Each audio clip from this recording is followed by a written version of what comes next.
riding that line. A selfish man keeping others in mind. I give the shoes off my feet and the shirt off my back. The past few years I can't get nothing to last. I changed the way I see my days. Too much time running with nothing real to say. In 10 years I'd like to sit back and say I took every shot, I played every stage. I'd like to go back when I knew no shame. I'd like to go back for everything changed. I'd like to go back when you knew my name. Well, I can't stand these growing pains. So I tied myself down with a job and a girl. Tried my hand at the normal world. I still run back to those wilder days. We'd laugh and drink until the sunrise came. Still bumming cigarettes on pocket change. Still calling up the boys, no big plans those days. I'd like to go back when I knew no shame. I'd like to go back for everything changed. I'd like to go back when you knew my name. Well, I can't stand these growing pains.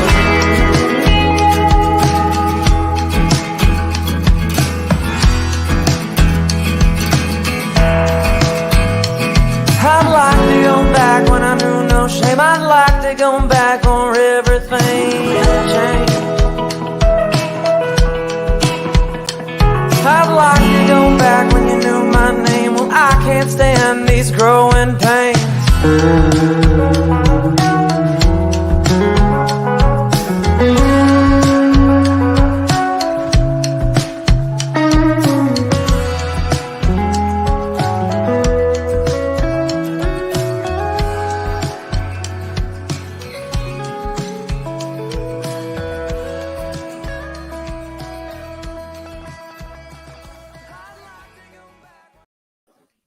Hey, good afternoon. I shouldn't say good afternoon. Good evening, all you sports crazy fans out there. Hey, Happy New Year before I forget. Now, I've been, during that three-minute countdown to the start of the show, I was seeing our numbers bounce up and around. So some of you guys weren't quite convinced whether you should stick around and tune into the show because it's a new year and football season is over with. And what in the world are these guys going to talk about during the offseason? Listen, guys, this is South Georgia. This is Georgia, period. Football never sleeps. We might have a little less football to talk about, but there's always something to talk about. And listen, we got a big game coming up. Is it finally the year, after 40-plus years, that Georgia is finally going to emerge as a national football power? So we'll try to answer that question for you, too. But before we get to the Georgia versus Alabama, all that jazz, there's still some high school football to talk about and high school athletics. So let me go ahead and bring on one of our super fans. Normally we have 3 super fans. One of them, Justin Haley, will be joining us via phone in a few minutes. He's just not able to join us by video. And Cole Moore, which is our other super fan, he's normally over in the Thomas County Central area. He's a big TCC fan nowadays because that's where his family's from. Well, that's where his wife's family's from. So now he's heavily involved in their touchdown club. So he's at their first touchdown club meeting of the year where they introduce Justin Rogers, the new head coach over there at Thomas County Central, to the touchdown club. It's basically a meet and greet. So he promises to be on a little bit later on, but we completely understand that he's so excited about a new head coach over there that he wants to meet the guy. So I don't blame him at all. So Cole will join us when he can. But so George Braddock and I will hold down the fort until these other super fans can join us. And it's at the 7:30 mark. We're going to have Sam Horn. He's a super fan of the Valdosta Wildcats, and he'll be calling in to the I guess, George, we need to, let me go ahead and bring George onto the screen. George, we need to name our phone call in hotline. You know, Batman has the bat phone, right, and the White House has the red line or hotline or whatever. We need to name our phone line. Maybe the fans could name it. You know, all 4 of them they're watching. We can call it the hot air line. How about that? That might work. That might work. A lot of hot air. we have an extra fan. I had somebody join me tonight, so any cat fans out there, I'll shamelessly plug. He's shy. Jag. Well, you know, Sam Horn will be joining us a little later on. He's like the ultimate cat fan, right? There you go.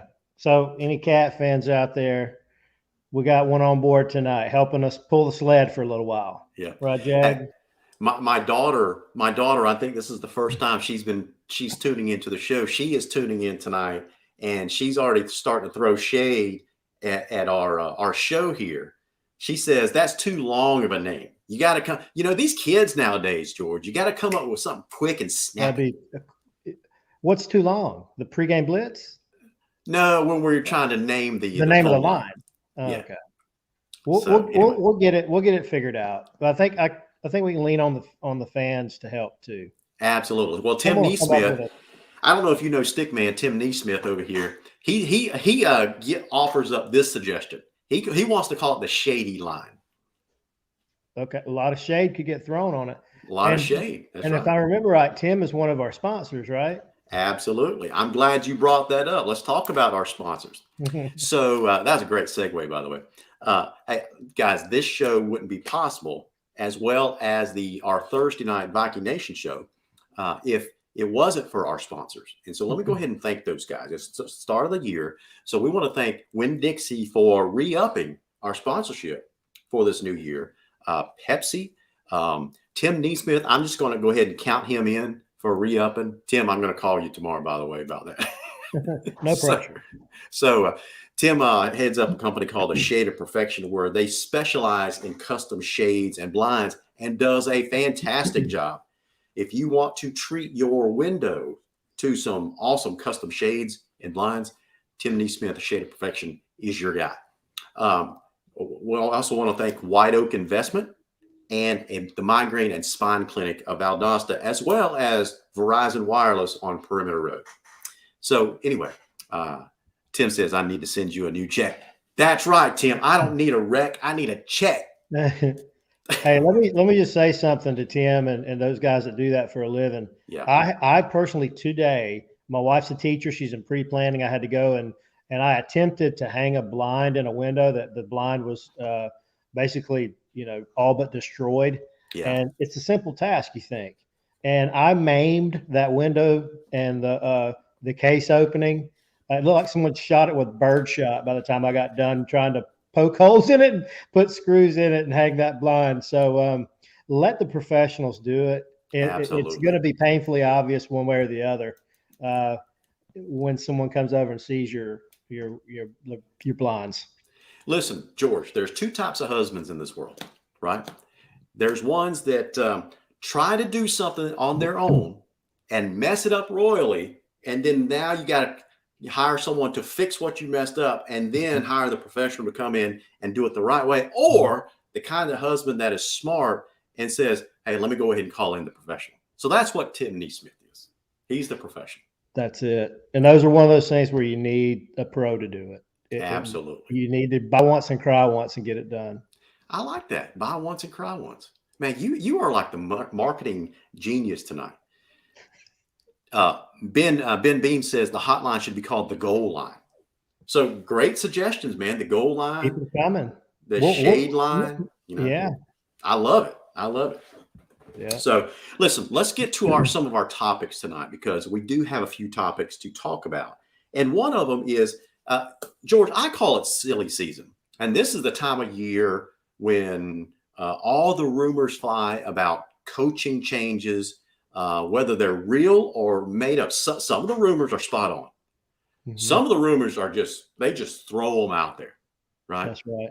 I remember when when Lowndes was looking for a head coach a couple of years ago before Jamie DuBose got hired, there was all kinds of rumors flying out there. So I created a graphic and posted it on the Viking Nation and said, "Congratulations, Coach Nick Saban. Welcome to the Viking Nation." Exactly.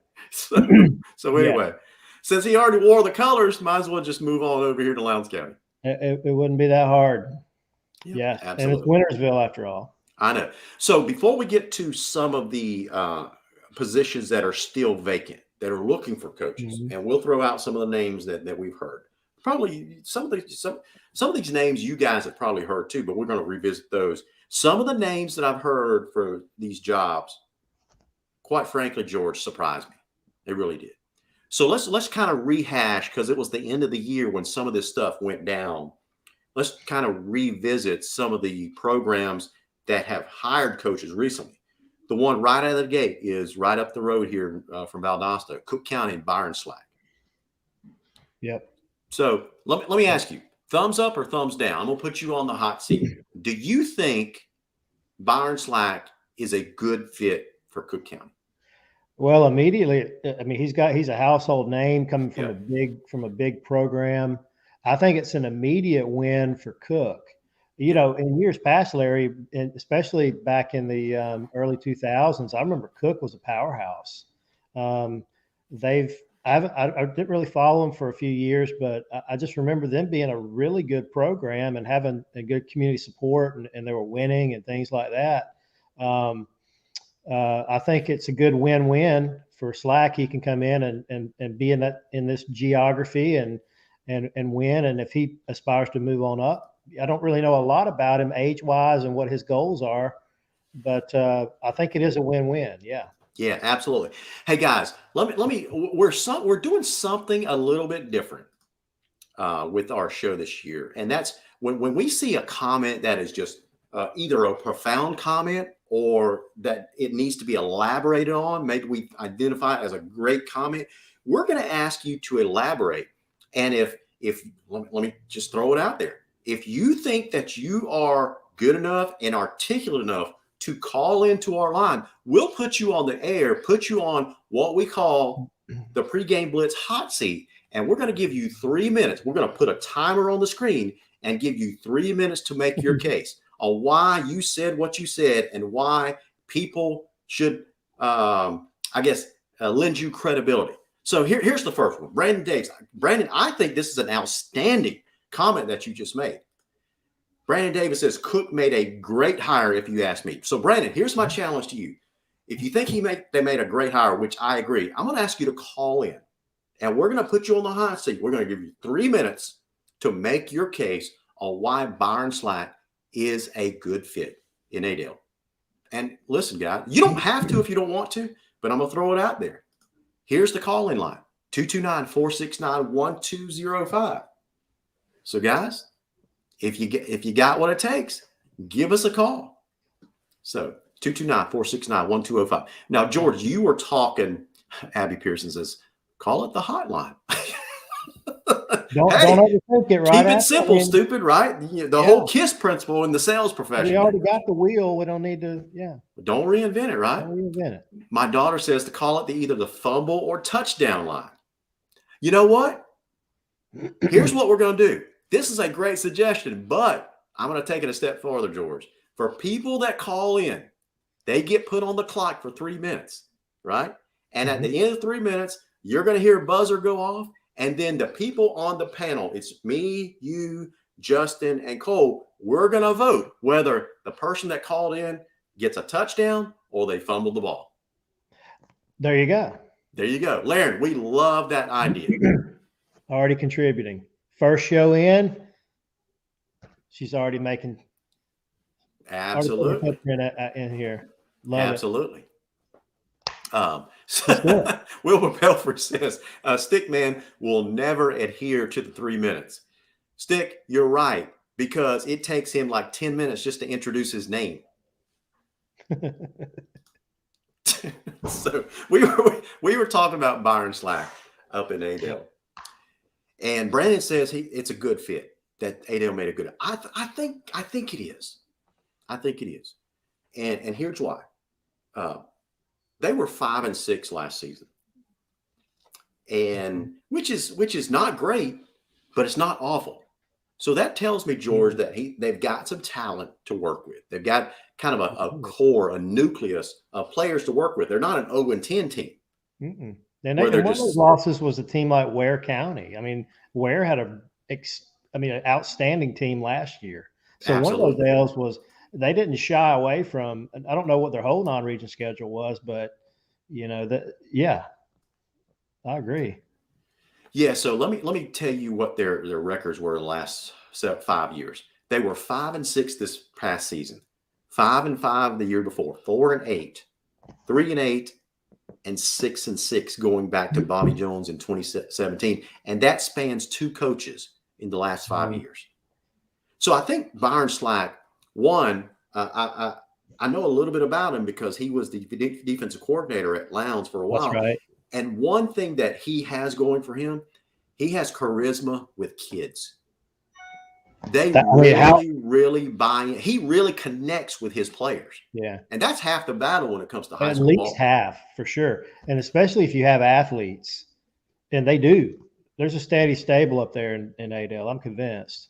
Yeah, absolutely. Now, here's the thing that really, really stands out, George. When I look at their record over the last 5 years, one thing they're really, really lacking? They're lacking a defense. Well, and that's his forte. That's his forte. Right? It's right in his wheelhouse. So now I'm just looking at the numbers on the top line. I'm starting to understand why Cook reached out to a guy like Byron Slack and said, "You're our guy." Let me go ahead and bring in Justin Haley to join our conversation. Justin, how are you, man? Doing good, man. How about you? Doing pretty good. We're talking about the Byron Slack hire up in Adel. Justin, I was just making this observation that going back and looking at the record for the last, 5 years, it looks like that Cook really lacked a really, really good defense. They gave up 333 points last year and only scored 288. The year before that, they gave up 257. The year before that, 312, 293, 330 in the last 5 years. If you go back 6 years, they scored 309. The only year you have to go back to 2014 where they gave up 125 points or less. So now when you take a look at the Byron Slack hire, Justin, that is Coach Slack's forte. That's in his wheelhouse. He was defensive coordinator at both Camden and Lowndes, and a very good one, I might add. And I also made the point, Justin, that he is able to relate to kids very, very well. So he can get kids immediately to buy into what he's selling.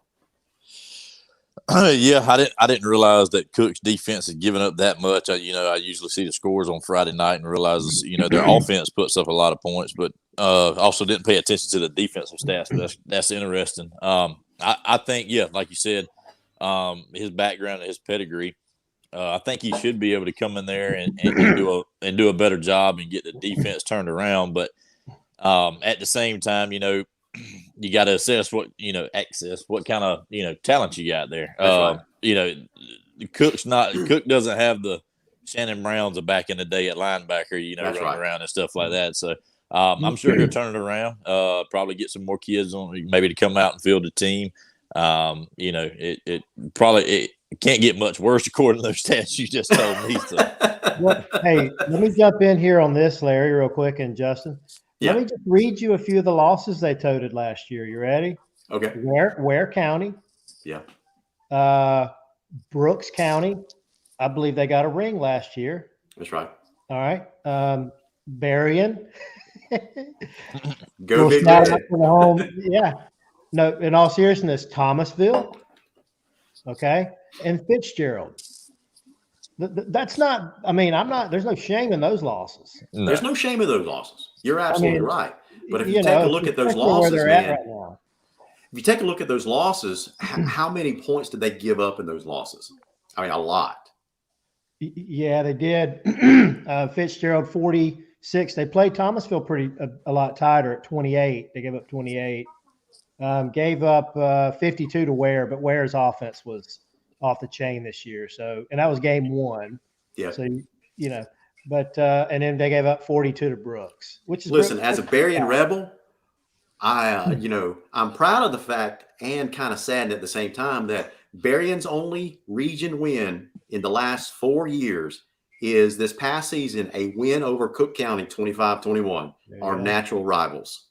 That's because their running back wasn't in the game. I don't want to hear it. No I don't want to hear it. My Listen, dad just threw a Justin, flag. why are you always trying to take away the glory of the Berrien Rebels, man? I just got to put an asterisk beside it, man. You don't got to. You don't got it. You just want it. He's trying to create here. Sorry, I'll let you have the moment, the spotlight next time. All right, so let's move on to Thomas County Central. So as we said, that's where Cole is tonight. He's at a meet and greet with the new head coach over there, Justin Rogers. Now it is interesting, guys, that he just couldn't get it done at Colquitt County, for various reasons. Thomas County Central, however, thinks that he's the way to go. What does Thomas County Central? I mean, I'm asking you guys to speculate here, without any foreknowledge. Okay, what does Thomas County Central see in someone like a Justin Rogers that Colquitt County does not see?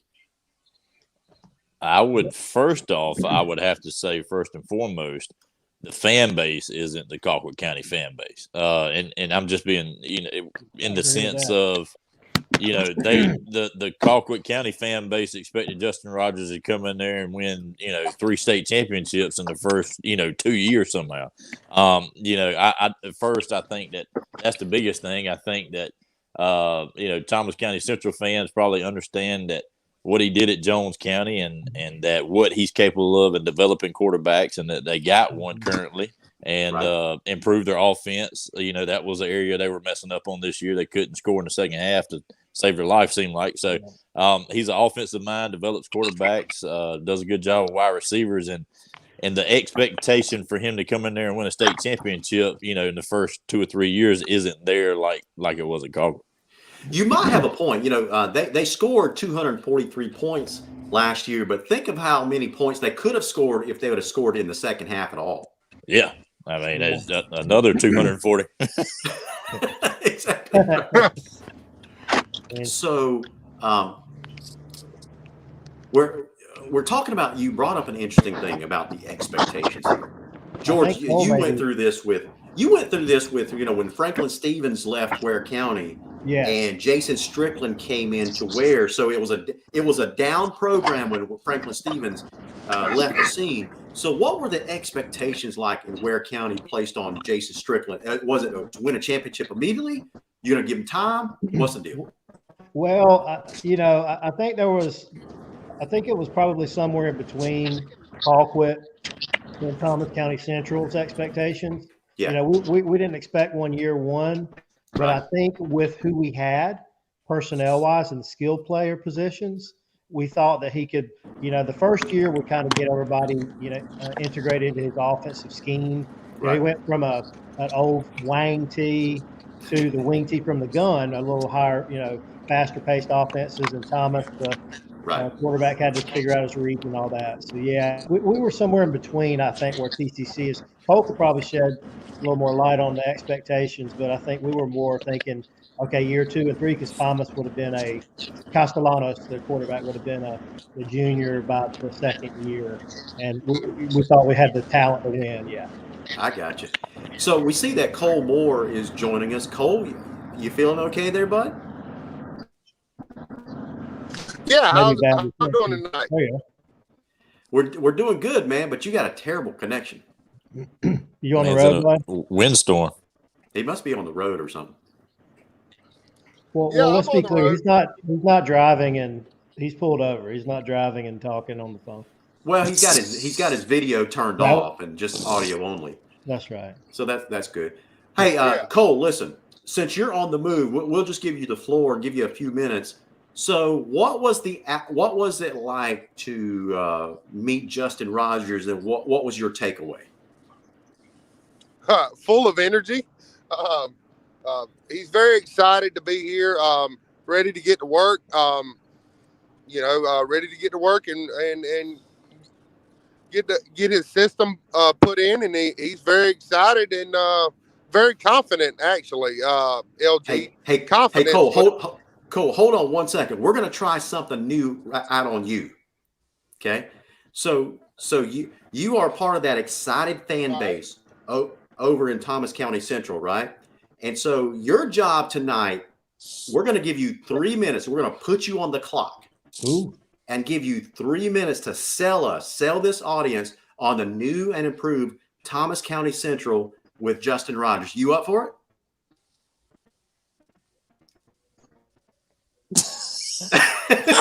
Can y'all still hear me good?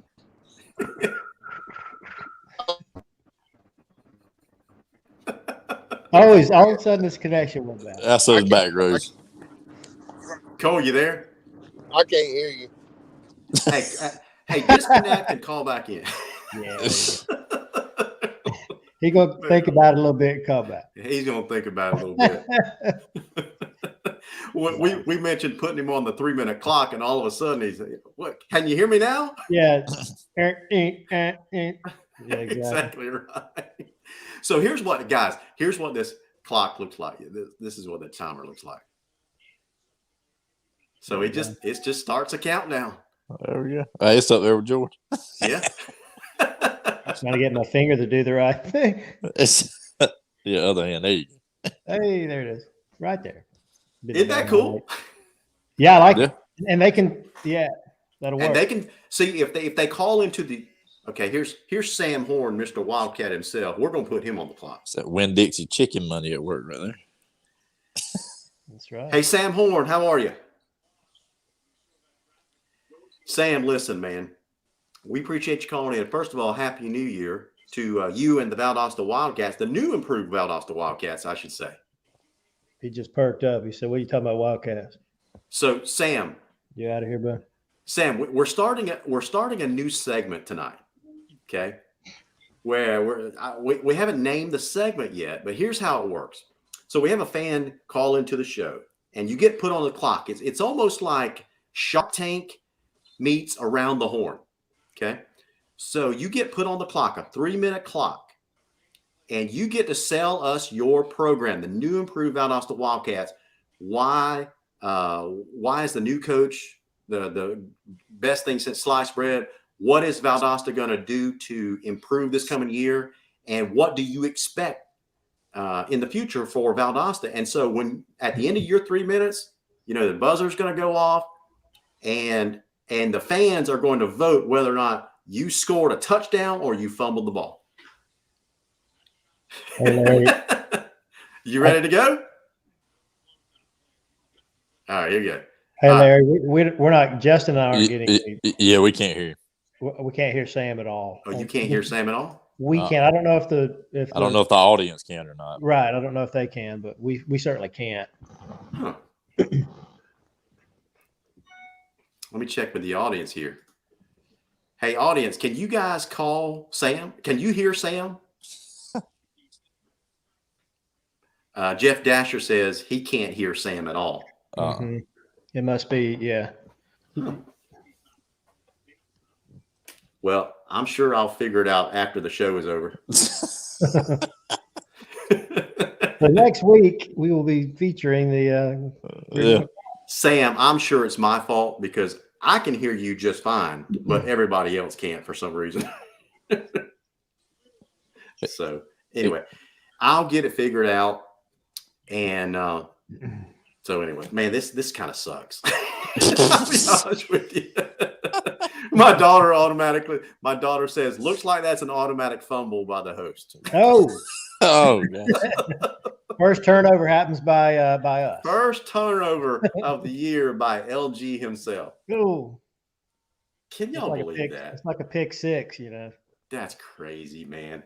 So I don't know what to tell you guys.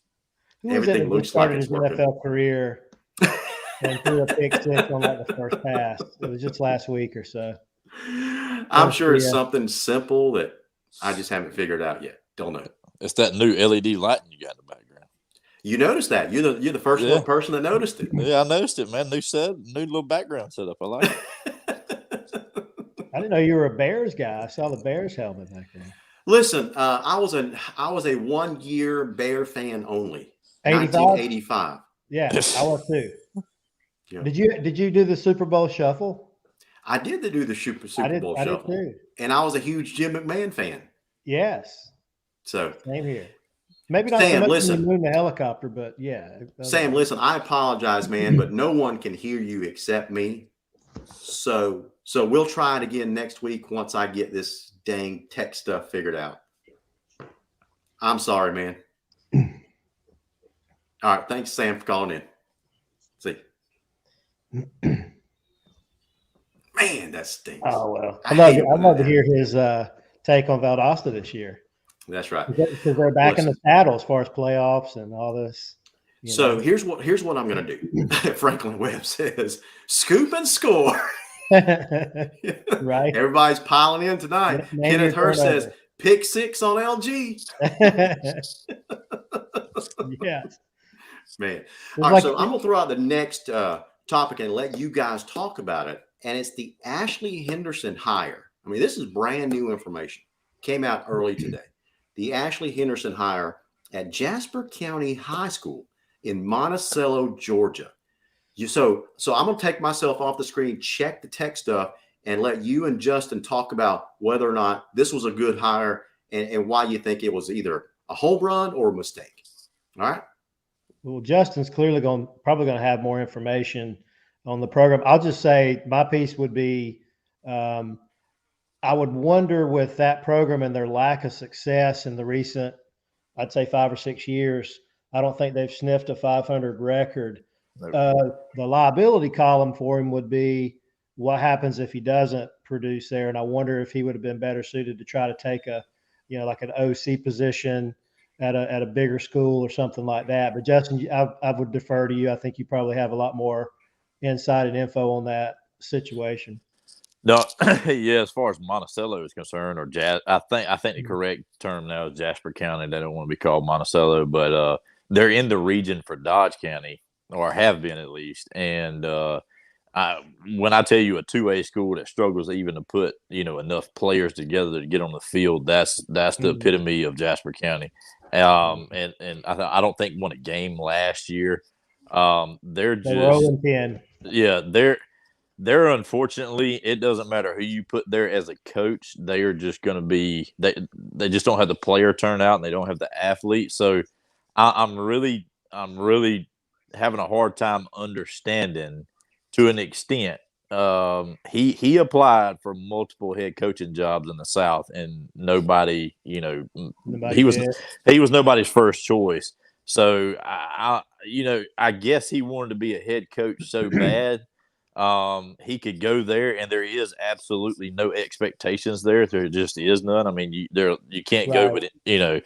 It's a 0 team, and if he can get them to win 4 or 5 games in the next year or two, he could lock in a long-term contract with them. I mean, that's how bad that team is. So, but like you said, I don't know how old he is. I can't remember how long he's got to retire. Yeah, but I would hate to think that. You go to Monticello, if you don't do anything at all, especially after a run at TCC, I don't know if he's going to be able to really pick up much of anything else if Monticello doesn't work out. Justin, do you know if he tried to go outside, the GHSA? He did have some success in the GISA, if I remember correctly. Yeah, it's just the pay, I think. The GISA coaches do not make anywhere close to what GHSA coaches do. They just don't. Yeah. The benefits and stuff aren't as good. Some of your teachers actually make more than most of your coaches, believe it or not. Yeah, GISA just doesn't pay the same. So I would imagine, I don't know what Monticello's budget is. Monticello's best thing that they have going on is softball. They spend a lot of money on it in that complex. But if he goes back to a GISA school, he might be making $40,000 to $50,000 a year. I'm sure at Monticello he'll probably make 70 or 80 with benefits and a booster club. So right, and a couple of years of tenure in the system. Yeah, so I'm sure that I'm sure that played into, because he was at Valwood for a long enough time. He's still going to need a few more years to retire in GHSA, I imagine. Yeah, so, that's fair enough. I got you. Yeah, maybe the community can, maybe there's an appetite there to step it up a notch and, bring them up and level up the program. Yeah. I mean, like I said, it can't go but one way at this point. That's right. Man, you guys had a pretty robust discussion there for not knowing what you're talking about, George. We do a good job filling airtime, man. You did say it was a hot air segment, right? Or hot air line or something? That's true. We're going to start naming all our segments. I like it. Hot air segment. Not just like the A block or B block, let's do something. Yeah. Hey, this is new information right here from Stevie Sheffield. He says Stevie is a big Colquitt County fan. He says maybe you already covered it, but the Colquitt Board of Education has a called meeting tomorrow morning and is expected to announce the new head coach. And we all know who that'll be. So, Justin, the speculation is who? Mark Freeman? Yeah, Mark Freeman is the one that become the front runner. I got several text messages from people who I normally don't get text unless they're like 1,000,000% sure. So I believe it'll be Mark Peters. So tell us, do you guys either of you guys, have you heard of Mark Freeman? I hadn't until I looked him up, and then I kind of looked him up and looked to see what he's won, and a total of 9 state championships, and then won a few there at Thompson and Alabama. You got to be a pretty decent coach to be able to do that. Yeah. So I'd heard something about his offensive scheme was pretty innovative. I don't know a lot about it, but I think he's an offensive minded guy, and that seems to fit well with the locals over in Moultrie.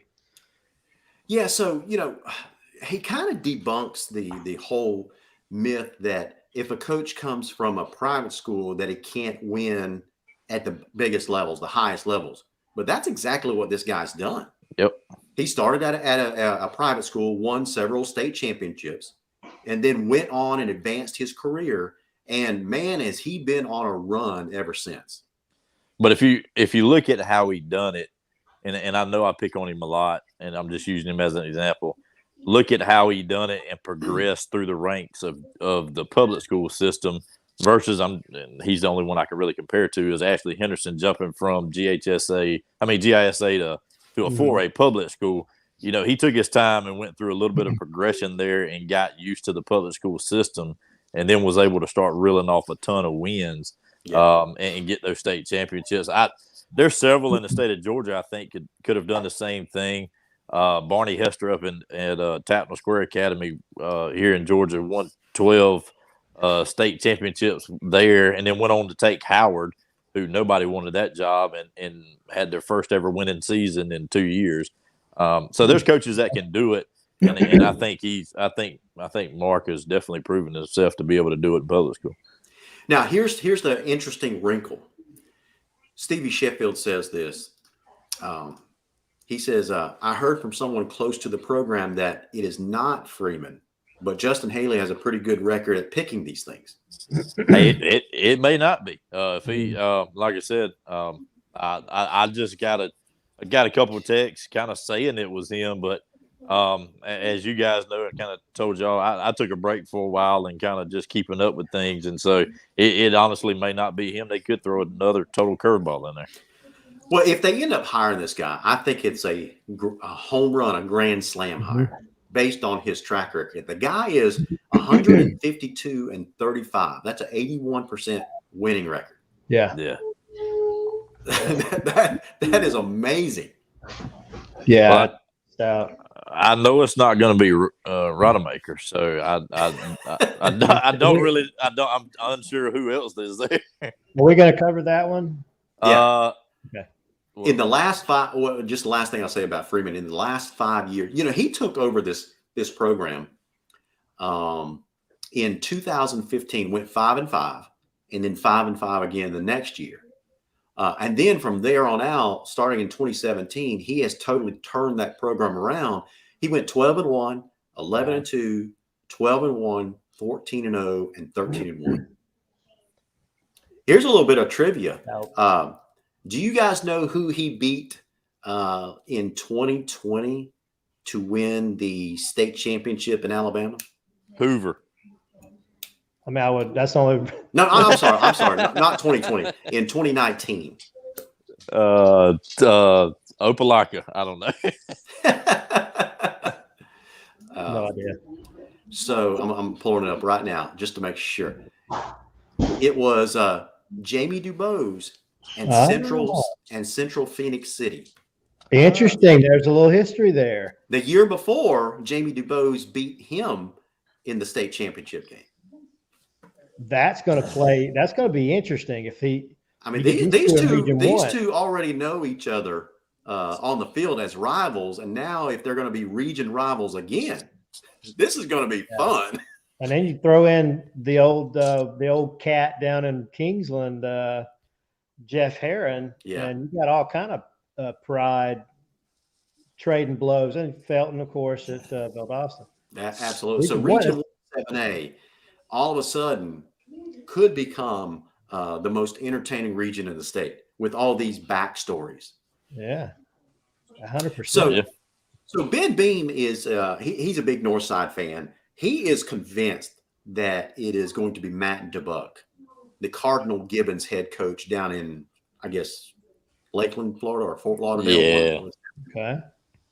I had always heard he was in the mix. I'll say this: I hadn't heard his name specifically. Somebody just one or two of my people just kept saying a Florida coach. So I'm guessing that's who they were talking about. Was. I know that they reached out to Coach DeBuck, and they had several conversations, but don't know the outcome. So we're going to see, I guess, tomorrow morning at the called board meeting. I'm sorry. Go ahead. No, go ahead, Justin. No, I was just going to say, if they have the option to pick Mark or anybody else, there's no way I would not pick Mark. I mean, that's just my opinion. That was kind of my question, was going to be, how would these two candidates, just us talking as fans, how would they fit in at Colquitt? It sounds like Freeman clearly fits in like a glove. Yeah. But I don't know much about DeBuck, so I couldn't say, if he's a good fit. I can't imagine it being a better fit. I'll say it like that. Yeah. So Marcus Rogers says the final three names he heard were DeBuck, Tommy Knotts up in the Carolinas, and Mark Freeman over at Thompson High School. And Thompson High School is like in the suburbs of Birmingham. Knotts has been in this conversation the whole time, but I've never heard much of anything, people talking about him really. My understanding is he was in the short list last go around, right? And they went with youth. They went with youth in Rogers, youth and energy, and he's in his mid to upper 60s.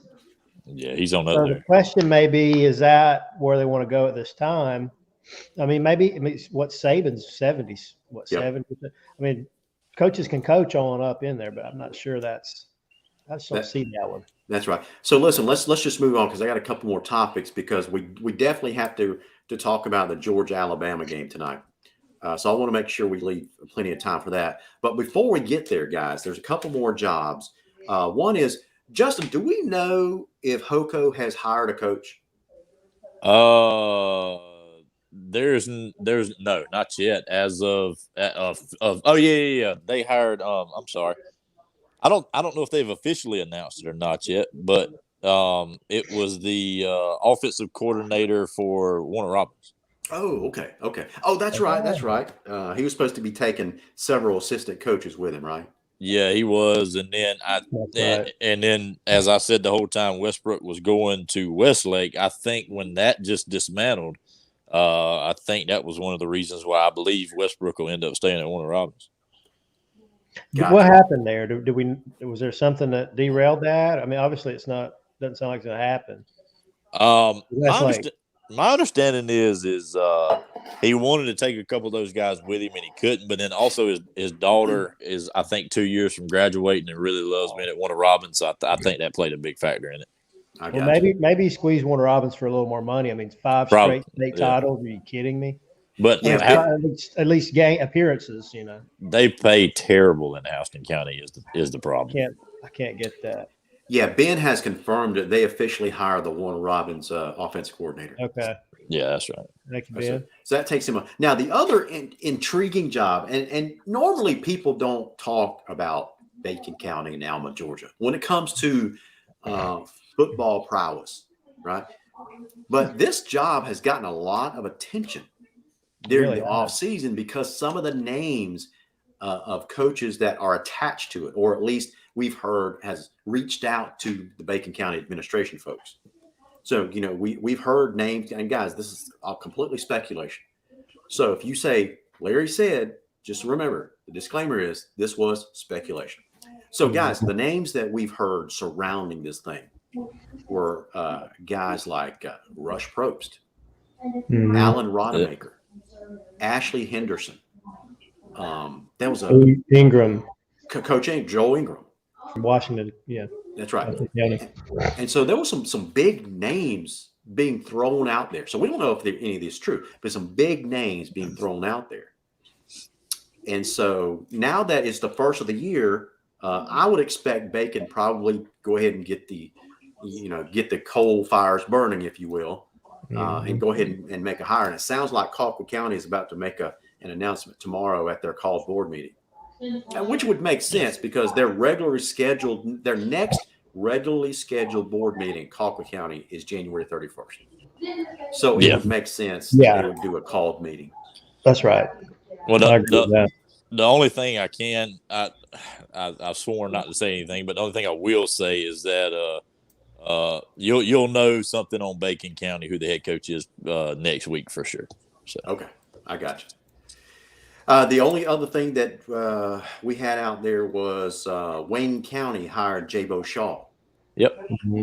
Yep. So a lot of new faces moving into the area. Raven County, Gunner Stockman, that bunch from Raven County. So let me throw a question out there for you guys, you gurus of hiring head coaches, and I know you guys have plenty of experience in that. Absolutely. Tons. But as a fan, as a knowledgeable fan, Brandon, listen, Brandon says, put up the number again and I'll call in. Brandon, I got bad news for you. The number's not working, man. I don't know. You blame it on me. I fumbled the ball. I threw an interception for a pick six, whatever analogy you want to label this, right? I screwed up and something has messed up with my tech and we can't get the phone line. So Brandon, here's what's happening. When people call in, I can hear them, but no one else can. And so I can't figure out why. Hey, before we switch topics, I will give you a coaching hire that will take place. There he is. That nobody. I made it. So tell us, Justin. You got us on the edge of our seat. Yeah. All right. So the coaching hire that will take place that apparently is. I was called out by the head coach that hasn't taken place, but it will here in the soon future. Is Ingram? Joel Ingram will be at Dublin as defensive coordinator. Joel Ingram going up to Dublin. So he's leaving Washington County as a head coach and going to take a coordinator position. Well, let's just say this, and like I said, it's not official. He's not on the staff. That's me just speculating. Let me reframe. That's me rephrase. I'm sorry. It's me speculating. Gotcha. But look at Roger Holmes' age. How much time does he have left there? Maybe a head coaching rating kind of. Yeah, so he's setting himself up for a pretty good position there, even as a defensive coordinator. Okay. Hey, listen, Brandon was ready to score the first touchdown of the calling year. But Brandon, I'm sorry, man. I fumbled the ball away and we lost the game, buddy. So I'll get it fixed by next week, I promise. Hey, with that said, look at Cole Moore sporting his Thomas County Central shirt on. Sell out. No more Big Blue, and now you got gray poupon mustard color. And it's a division rival. It's a region rival now of your Tiff Blue. Yeah, look, man, I'll always be blue and white, man. But I pay taxes here.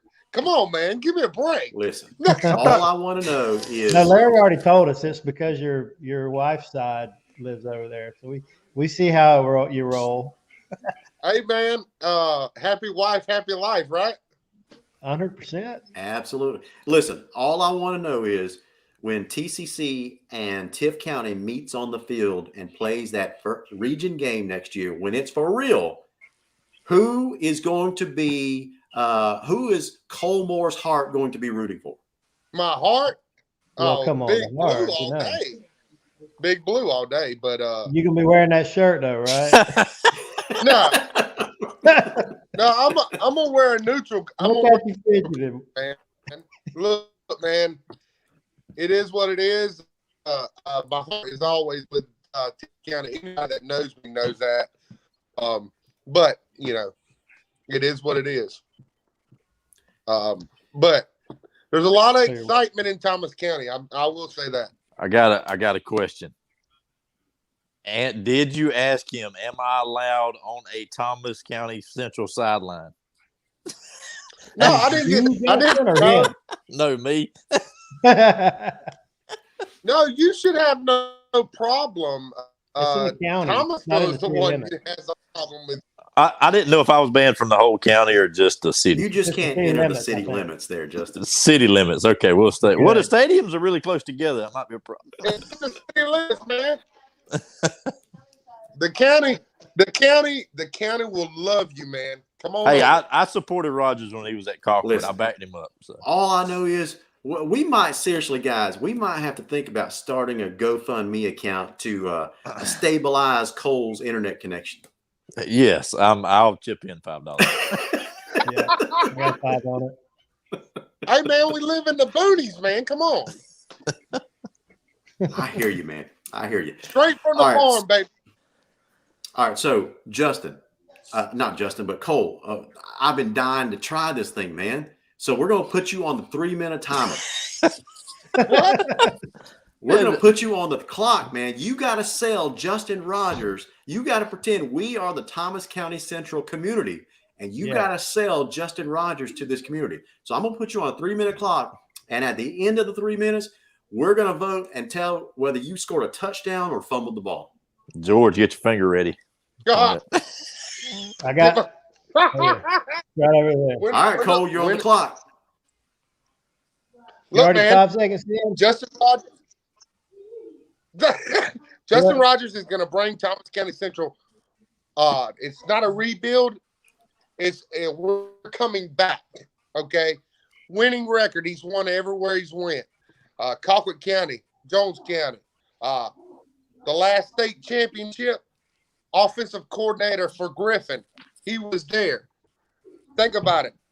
And that Colquitt County team that Colquitt fans didn't like, he's built that there. Jones County, look what he did there. I mean, he can do it here. Look, Tiff County, I know Big Blue. He's dominated them. That's a region opponent. Northside's not there yet. Okay? Thomas County Central's on their way back. Look, no doubt about it. And I expect them to be back very soon. Look, got a quarterback there. Good quarterback. People forgetting about the Watkins kid. Gabe Harris. These kids are D1 talent. So I think stability is what Justin Rogers is going to bring. He's a winner, and he's going to bring that. He is going to expect the best out of his players, and I believe he's going to get it. LG, I think you're going to see this is a different football team. This is going to be a different football team from the word go. They will be in the playoffs. They will make a run this year. This year. This is not a rebuild here. They have the talent there. I'm just telling you. You can laugh, but look. He said it tonight. Somebody asked him, said, what about, we ain't worried about what Thomasville doing over there. We ain't worried about what Thomasville doing that. We worried about what we're going to do. Hey, Thomas County Central's back. They will be back, and I think people that have hated on Justin Rogers, he was fired from the word go at Colquitt County. Not given a fair chance. That's fair. My honest opinion. Look, let's just be real. He did win a region title at Colquitt County. he had some talent and done a lot of great things with a young football team this year. Look, you can go up and down that Colquitt roster, and it's sophomore after sophomore after sophomore after sophomore. Look, he was the guy. Moultrie loves Rush Probst. Look, he was fired from the word go when he come in. I don't think he was given a fair share. Justin will tell you what he did at Jones is very impressive. All right, your time's up. My buzzer's not working quite yet. So, all right, guys, listen. The audience, when you're watching, you just saw Cole Moore take 3 minutes. And Cole, when you're on the clock, 3 minutes sounds like an eternity, doesn't it? Yeah, about a minute and a half. I done had everything. I had oh my geez. So, did Cole Moore score the first touchdown of the year on the pregame blitz, or did he fumble the ball and you lose the game? So I think I'm going with he tripped at the 1 yard line and his knee was down because of his internet. Yeah. And that's the call on the field, so replay probably won't confirm. All right, George, brutal honesty, man. Did he score a touchdown? Did he sell you on Justin Rogers, or did he fumble the ball? I think I hate to equivocate, but he sold me on, and I believe him on the former job. I think the expectations were not reachable. I think they're a seed. I didn't really hear any specifics like 3rd seed, 4th seed. I don't see him getting anything above 4 seed. I think you're looking at Lee, Northside, Tift, and maybe TCC there. So I think it was a safe play. Maybe, I like Justin. I'm going to say he was so close, but I don't know if the ball crossed the plane and the refs on the field called it a down at the 1 yard line. So here's what Tim Neesmith thinks. He thinks that Cole's thirsty drinking all that Kool-Aid. Fresh out of the meeting. Hey, I've been wanting to ask this question. I know Neesmith does the curtains, right? He's part of. That's right. Yeah. Right. Yeah. Is he not part of the same Neesmiths that own the car dealerships and stuff? I don't think so. Tim can answer that, but I think it's a different spelling of Neesmith. Okay, gotcha. I've just always heard the commercials. I was just curious. Yeah. So here's Cole. You know me by now. I'm going to give you my honest take, right? George and Justin dressed it up.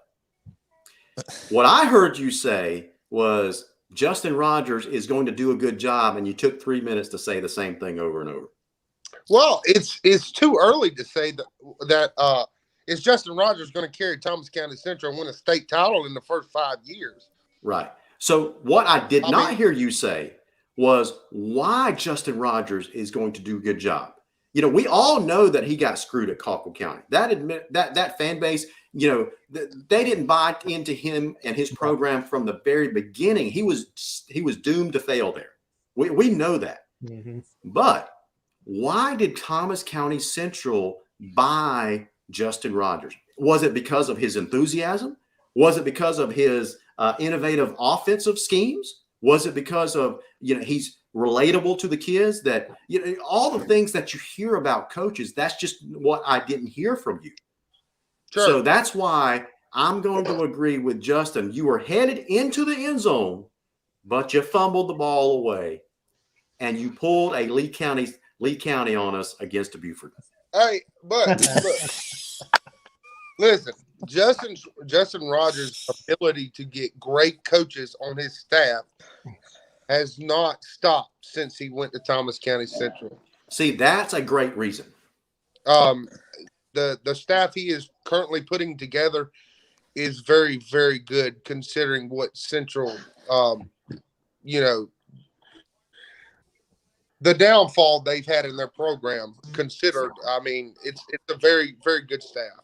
That's right. Hey, Cole, what do you think is the expectation community-wise? Or do you think they've given him a long enough leash, 3 to 4 years to execute his plan? Because Colquitt was already nipping at him really from the beginning, but they were had enough by year 3. Well, yeah, Colquitt was Look, what can you say about them that really hasn't been already said? That's right. Justin Rogers, listen, let's be honest. He's not this year, but the year before, he's a quarterback injury away from possibly being the semifinals or the finals. So he's had some unlucky bounces fall his way. Mm-hmm. Let's just be honest right there. I think Justin Rogers will get this program right. But I think you got to give him a leash. I mean, considering Lee County's up there, north side. I mean, Thomas County Central. He wants to build a program. Let's let him build the program. I think by year 3 it should look. If he has let's take baby steps. Right. Do you feel like Central has? Well, I mean, baby steps. What I was going to say was Central hasn't had a winning season since Shaver. So they need to take baby steps. Yeah, I mean that's a good point. Since 2016, they haven't had a true winning season. Yeah, the closest they've been is 5-5. And it sounds like you're saying you get the sense that the Touchdown Club and the local supporters of the program will give him that kind of time to execute and build and rebuild and bring him back. I'm not going to say anything to my close buddy, a good friend of mine, but look, the former guy got 4 years. Yeah. They've demonstrated reasonable patience. That's a good point. In a weaker region, okay, and also this year Central, look, they have athletes. I mean, they have athletes, and I mean, they shouldn't have finished as a 4th seed. They should have finished 1st or 2nd with that talent. But the key, here is the big key. We hear it all the time, but it is true at Central. He's got to get those kids believing in his system, his process. They have to gel. And I do not think that Central group has gelled in the past 4 years. This is a very talented group. I mean, if you follow them or if you watch, recruits, I mean, they got a couple of guys that are very, very talented. I mean, the Watkins kid, man, he's unbelievable. Sam Brown, you name it. So what I'm hearing you say, Cole, is Justin Rogers, he's a really good coach, but he's inheriting some talent that he can build a team around. Sure. So I think what he needs to do is utilize that talent to go at least 6-4 this upcoming season, because one of the things that has hindered this program is when they do make it to the playoffs in the last 5 to 6 years, they've been bounced either the majority of the time in the first round, or the last time they made it past the first round was in 2016. They made it to the second round. So he's got to have a winning record, 6-4, and he's got to start advancing in the playoffs. Yeah. And I think he can do it with a nucleus of athletes that he's inheriting while he has time to build his program around those athletes. If he gets those upperclassmen to believe, and you know how seniority goes on a football team, once those seniors or those upperclassmen start believing, the rest will follow. I'm telling you, I believe it. Look, I've watched Central. They got athletes. But this program, let's just be real, and I'm going to throw Shaver under the bus. Uh-oh. With the athletes they had in them runs,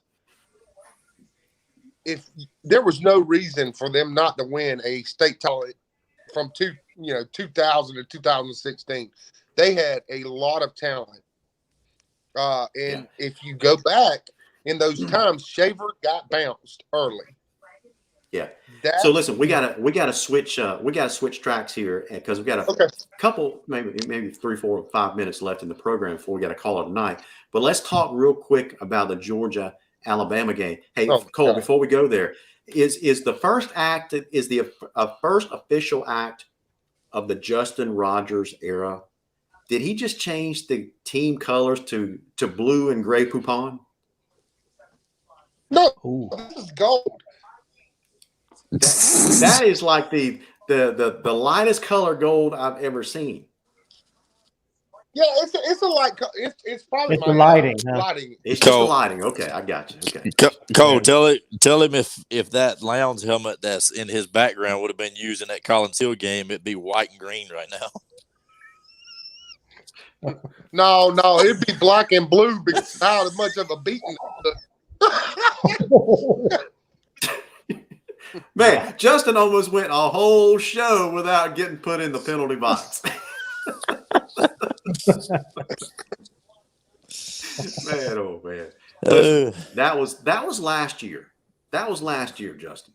Oh, okay. You know, we're looking forward. That's we're true. looking forward. A whole year ago. Yeah. So, guys, does Georgia have any shot at winning this national title game? Yes. And Vegas agrees for now. And are you saying that, yes, they have a great shot? Are you saying Jim Carrey in Dumb and Dumber, you're saying there's a shot? Are you saying there's a chance? No, I'm going to go a lot more bullish than Jim Carrey. Not delusional, but I do think the intangibles here, of course, is Alabama's already beat them once this year. Georgia had their lay and egg game. The defense is going to be a lot more aggressive. They're going to get to Bryce Young. Bryce Young is a totally different quarterback when he's under pressure, and I think y'all have seen that. Yeah. And that's the explanation for why Alabama played so poorly against teams like Auburn, and there were several other games, A&M, of course, and then Florida, and there was one other game where he looked very kind of pedestrian. And if the Dogs, and I believe they will, can do that, it's going to be a totally different game than last time. Question always comes back to Georgia's offense. Can they move the ball and put up 4 touchdowns, which is what you're going to need? And I don't know the answer to that. There you go. Cole, what do you think? What's the key to this game? Does Georgia have a shot? I'll tell you the key.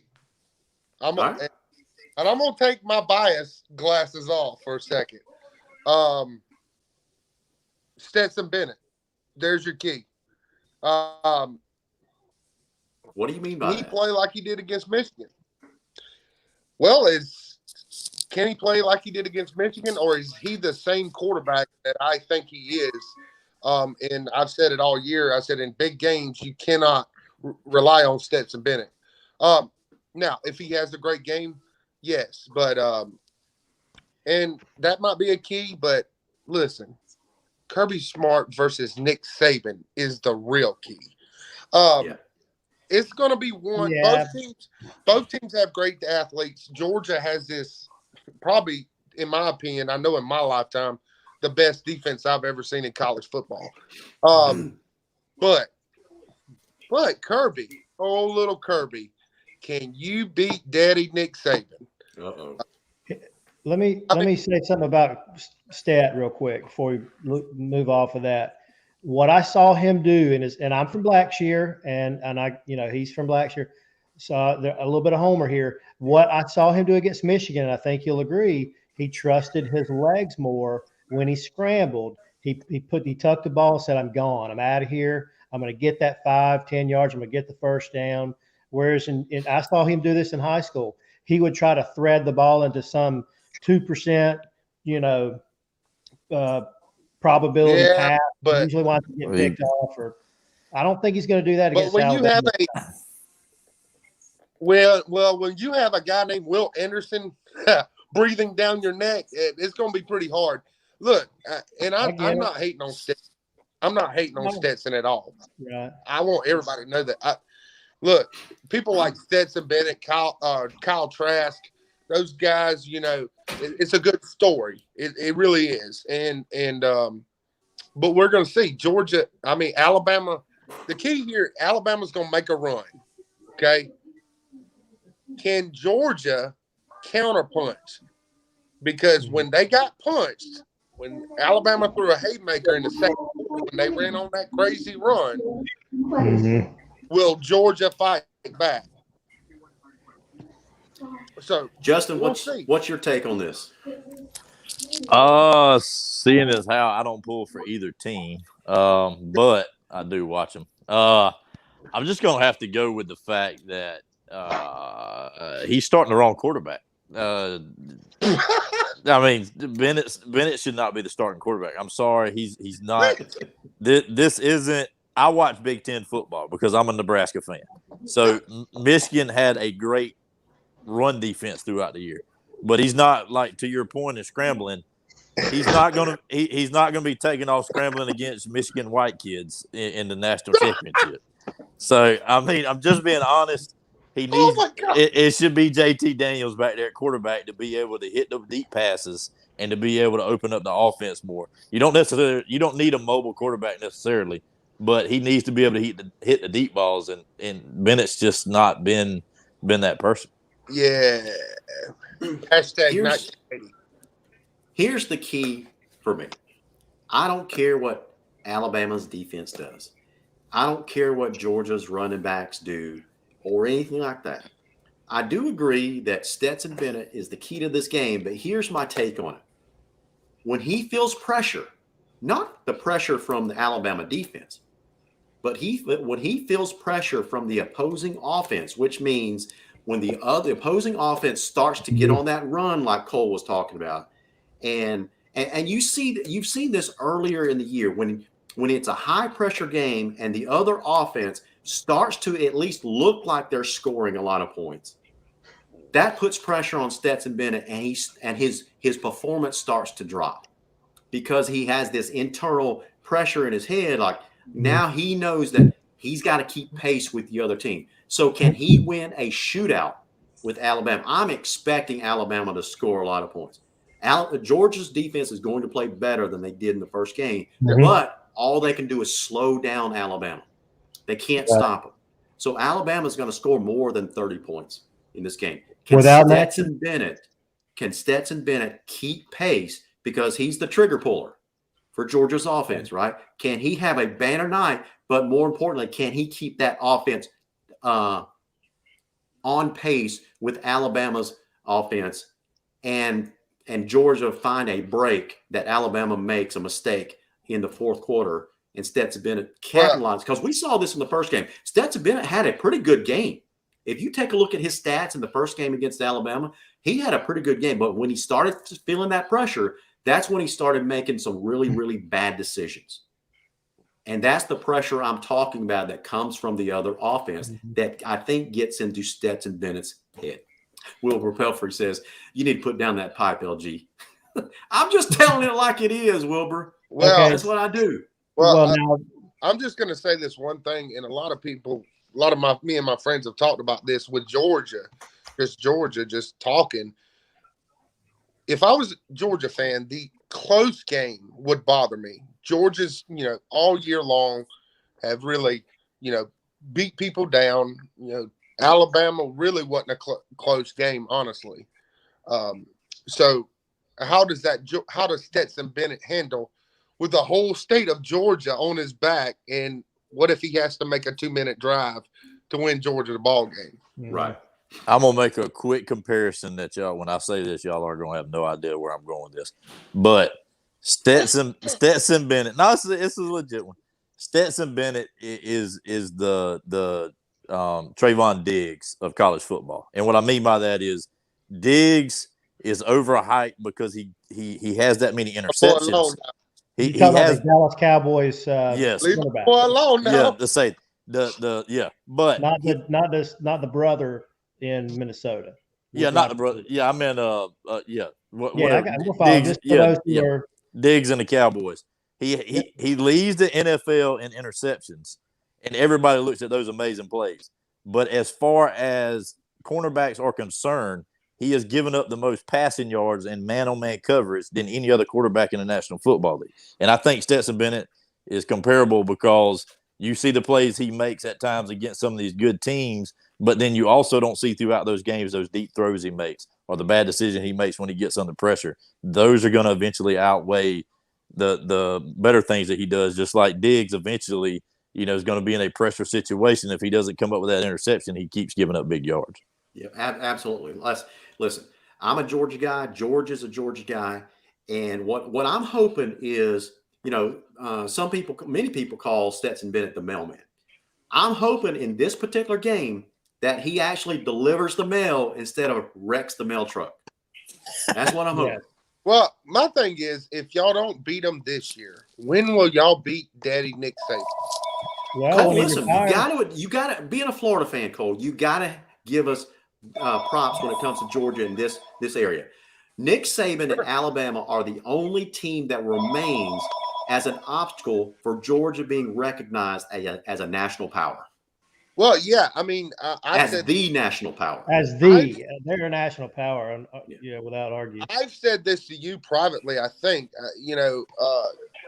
Georgia's one national championship away from getting over the hump, and they will be back. I mean, that's right. I think they could have a run, similar to what Florida would have had if Urban Meyer didn't have fake heart. Never mind. Just get them. Listen, Cole. Listen, we got to call it tonight because that quarter that you put in the internet meter at your place is starting to run out. Yeah. So,